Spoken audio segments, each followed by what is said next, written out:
Now I know you, of everyone, my audience, would believe me when I say there are brands out there who are trying to waste your money. There seems to be so many categories of makeup that people just pile on top of. Not all of them are necessary, some are. Powder, for example. How many brands do we need to make their own version of the green setting powder? You know what I mean? How many of us actually need a green setting powder? It's not a lot. And some of us fall into this trap of, oh, I need to buy this. I need this for my makeup to look good. I need this for my makeup to be able to do this. An end goal that probably isn't achievable for a lot of makeup, wearers anyway. So we're going to talk about products you don't need to buy today. And before anyone gets upset, I'm not saying these products are bad, right? If you love them, you love them. I'm not saying they never work. I'm not saying I don't use them in my own professional kit, my own personal life. I'm saying something very different. A product can be useful and still not be essential. And that is the whole point of today's video, okay? Because beauty marketing has become very good at making every extra step sound like a requirement. You need that powder spray, for example, which I do need. I really want that one size powder spray, but I don't need it. I already have powder. You need a primer for every part of the face. You need a baking powder. You need a setting spray. You need a cream contour, a powder contour, a bronzer, all these things that are extra steps on top of things that we already do. And your simple routine, that could be as simple as possible, has 25 extra steps, And as a professional makeup artist, I want to give you the tools to kind of edit that down. Makeup artistry, whether it's a professional doing it or yourself doing it, it's still makeup artistry. It isn't about owning the most products to make something turn out right. It's about knowing what each product does, when it helps, and when it's just adding texture, time, wasting your money. Just to be clear, if you love any of these products, keep using them. This is not about taking away your joy when you do your makeup. This is about taking away the pressure, okay? So let's talk about it. You know me and baking powders. Let's start with baking then, shall we? Baking powders and baking in general is one of those techniques that went from professional performance, drag, stage, full glam into everyday routines, literally because of social media. And it makes sense why it became popular on camera, especially with like strong lighting.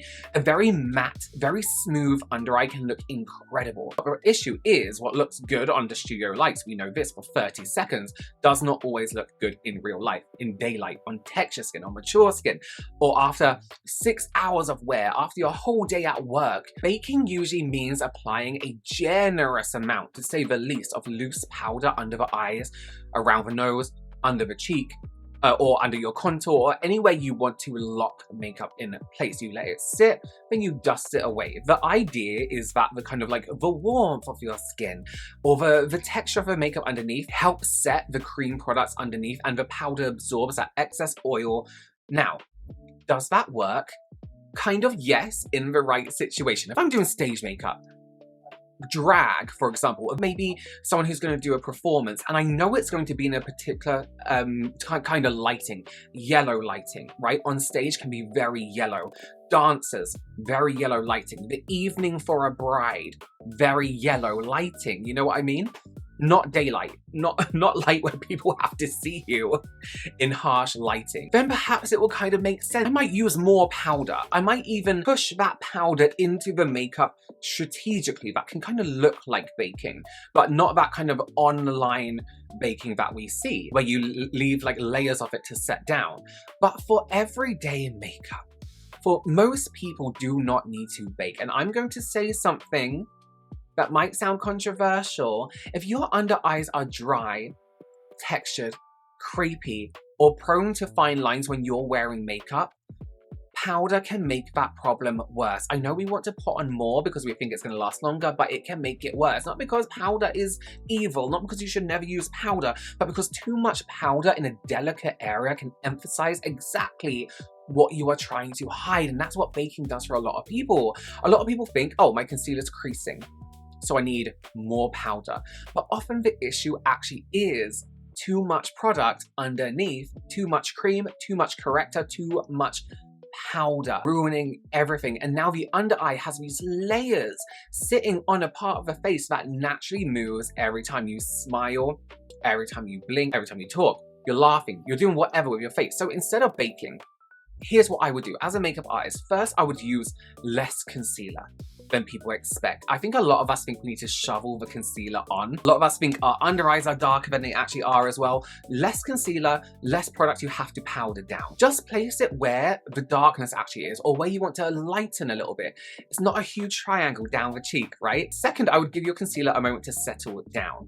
It's quite important. The concealer will often collect in natural lines within a minute or so, right? So before I would powder, I would let that concealer sit on the skin how it sits on the skin. Let it crease for a minute, then just gently tap away those creases with a finger. A small brush, a small sponge, a little powder one, something like this. Tap in some powder delicately underneath the eye. Not how I'm holding it, that's terrible.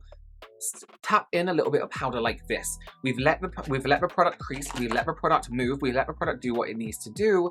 Now we can just kind of iron out those areas with a powder. And that goes for the rest of the face, right? Let the product sit and do what it needs to do, and then powder in those areas strategically in small amounts. You can use a powder puff. Where are all mine? They're all unclean, so excuse me. To get powder and push it into that place. But the amount of powder you're using on your puff doesn't have to be a dramatic amount. It can be a very minimal, lightweight amount dusting off powder. I would rather go in with a whisper of powder twice than stamp on a huge amount. And here's the thing, like everyone needs to understand, setting and baking are not the same thing.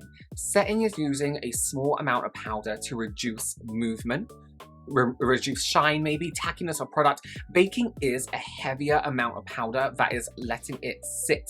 So if you have loose powder already, you do not need to separate baking powder unless you specifically like that formula off a powder and you do like full glam looks often, or you're on stage often. If you don't own baking powder, you are not missing a required step. You can use a pressed powder, you can use a small amount of loose powder, you can powder only the T-zone if you want, you can skip the under eye powder completely if your concealer wears better without it. And this is where, I mean, from experience and being a professional makeup artist before the online world of makeup and you know, now having so much now the makeup world having so much influence from online, it changes how I see products drastically. I don't look at the face and think everyone gets the same routine. I look at the skin in front of me. Is it oily? Is it dry? Is it textured? Is there movement? Is there going to be movement more in this area? What's the situation for? Is a lot of the makeup we're doing online tends to be like for photography, tends to be for cameras. So if you do have a camera, great. But what are you doing with your life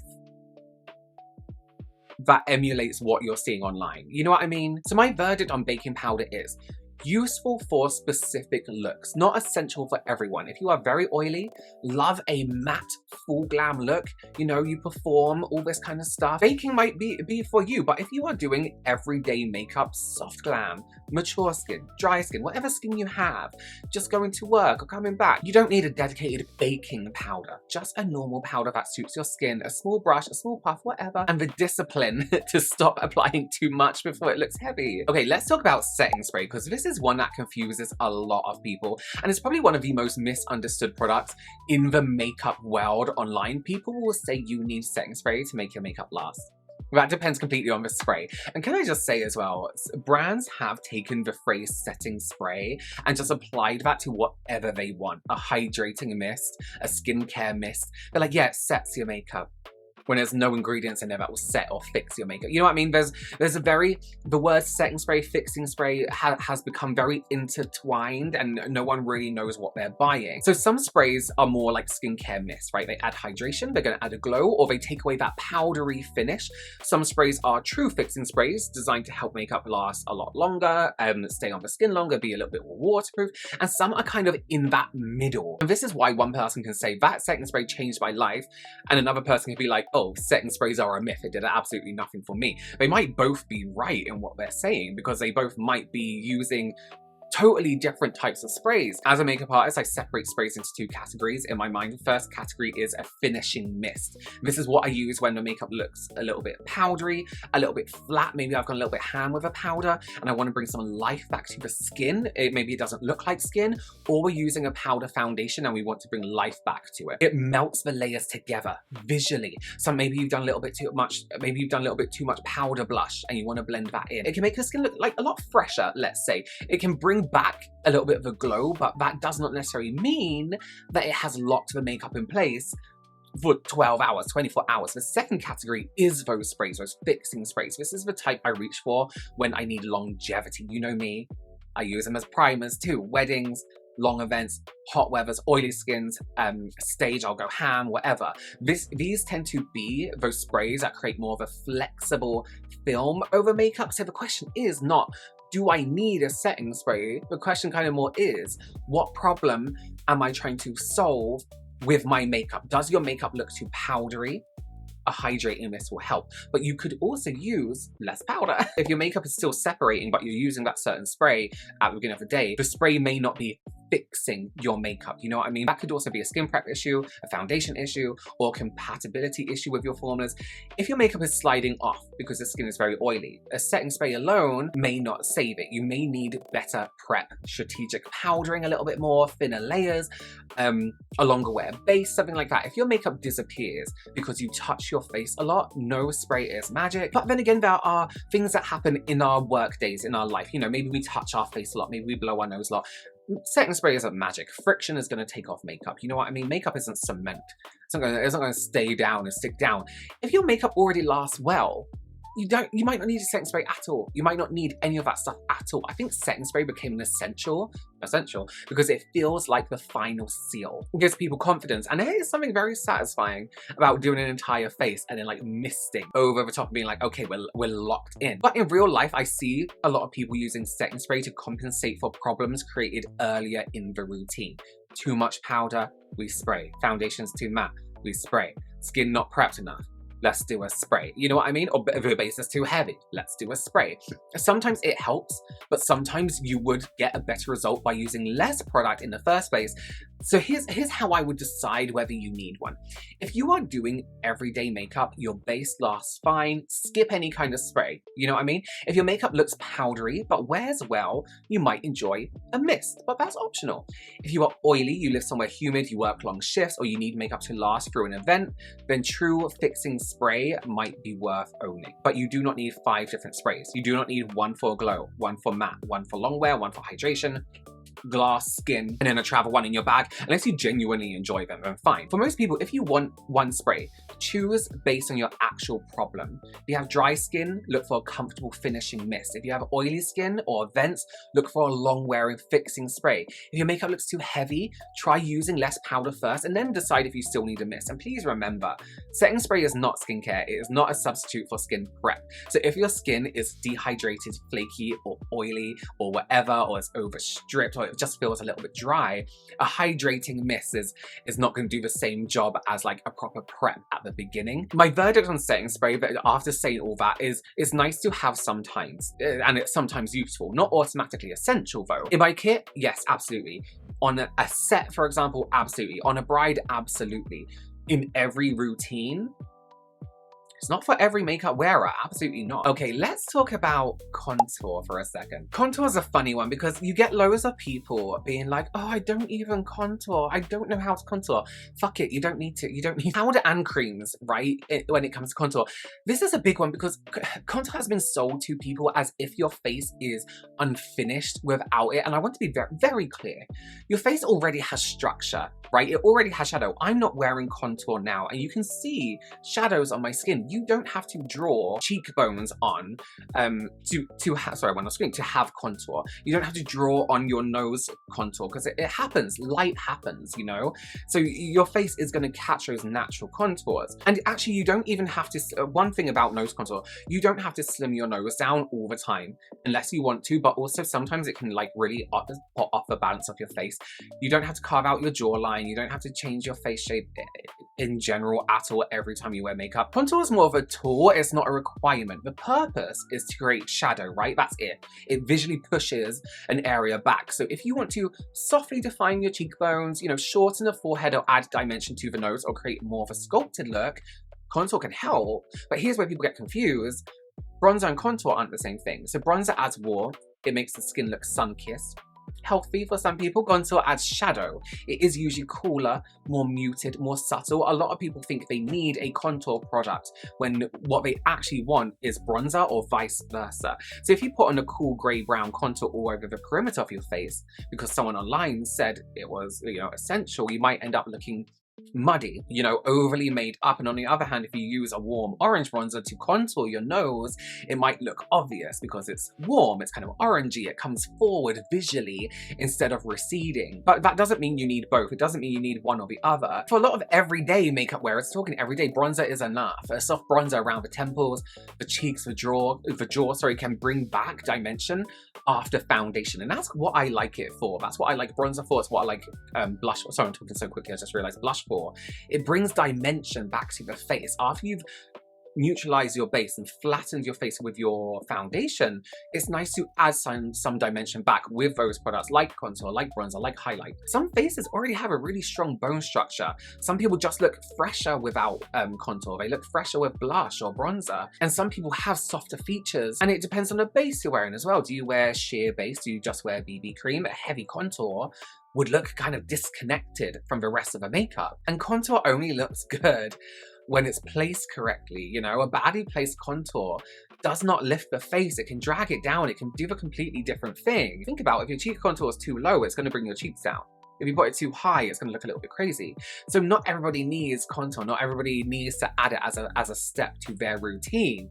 It can just end up looking like stripes on the face. You know what I mean? It can look like a line of dirt. So before buying another contour product, ask yourself, do I actually like the sculpted look on myself, or do I just feel like I'm supposed to do it? Contour is not essential. If you love sculpting, buy one that suits your skin tone and routine. Absolutely fine. But if you're a beginner or you prefer fresher makeup, or your bronzer already gives you enough shape, skip the contour. Your face is not incomplete without contour. You know what I mean? And as a professional makeup artist, I would rather see someone wear a beautifully placed blush and bronzer than a harsh contour they only apply because, you know, a 12-year-old in TikTok told them to. Can we talk about this new thing?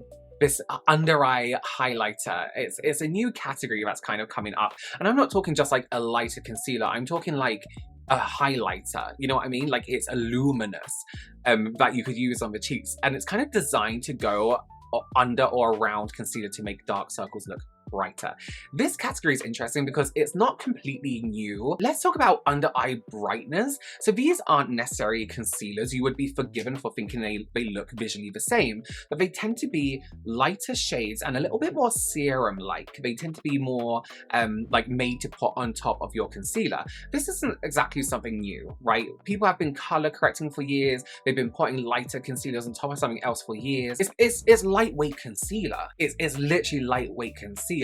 Listen, but you know, some people will love these, but most people don't need a separate under eye brightener because the under eye area is one of the easiest places to overlay a eye cream, primer, corrector, brightener, concealer. Imagine all those things on top of each other. It's a lot of product on very thin skin. And then people wonder why the under eye creases when we're building up all these layers trying to make corrections. There's many ways you can lighten the under eye without having to purchase an under eye brightener, right? You can go to your favorite nude eyeshadow palette, get like a lighter, let me show you. So you can grab a nude eyeshadow palette like this, and this is the same for contour. If you have one that has more shade range to it, your perfect contour shade is in there. But say you've done your concealer and you're not happy with, it's not bright enough for you, just grab a light shade, this is a light pink, and just tuck it into the inside corner here. Again, this will be your powder step if you're using powder, how we're going to powder our under eyes. Can you see how that tiny bit on the inside corner just lightens, like the smallest amount? You could do a little bit more if you wanted to, but that's the same kind of color payoff these brighteners give. It's like the tiniest little thing. I'm trying to think of a brand specifically that does it, but it's just very unnecessary. I actually like them as a product. I think it's a really handy product to have, but again, it is a step that isn't necessary. We don't have to put concealer on to improve our under eyes and then also be like, oh, actually, that's not bright enough. Now you need a brightener. You know what I mean? Okay, let me know your opinions. What are some products that you think people just don't need that brands keep trying to give us? Let me know down below in the comments. Thank you so much for being here. Thank you so much for subscribing. Give this video a thumbs up if you haven't already. If you love conversation like this, tips like this, go ahead and follow me on Instagram at RobertWLSH, and I'll see you over there. Bye.